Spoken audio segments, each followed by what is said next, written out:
ఓవర్లో తెలుగు కుర్రాడు నితిన్ రెడ్డి అద్భుతం సృష్టించాడు. 8వ స్థానంలో బ్యాటింగ్కు వచ్చి కష్టాల్లో ఉన్న జట్టును ఆదుకున్నాడు. సీనియర్లంతా నిరుత్సాహపరిచినా ఆసిఫ్ బౌలర్లను ఆడుకున్నాడు.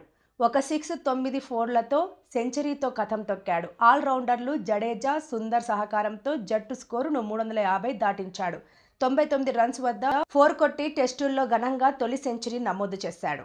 ఈ సందర్భంగా ప్రేక్షకుల్లో ఉన్న నితీష్ తండ్రి భావోద్వేగానికి లోనయ్యారు. కుమారుడి శతకం చూసిన ఆనందంతో కన్నీరు పెట్టుకున్నారు. 8వ స్థానంలో అత్యధిక పరుగులు చేసిన బ్యాట్స్మెన్ నిలిచాడు. ఇంతకుముందు అనిల్ కుంబ్లే ఈ ఘనత సాధించాడు.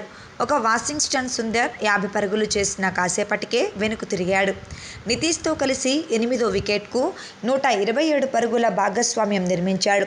నాథన్ లియాన్ బౌలింగ్లో స్లిప్లో క్యాచ్ ఇచ్చి 8వ వికెట్గా అవుట్ అయ్యాడు. అయితే ఆ తర్వాత వచ్చిన బుమ్రా కూడా నిరాశపరిచాడు. ప్రస్తుతం సిరాజ్ నితీష్ క్రీజులో ఉన్నాడు. 9 వికెట్ల నష్టానికి 358 రన్స్ చేసింది. తొలి ఇన్నింగ్స్లో మరో 116 రన్స్ చేయాల్సి ఉంది.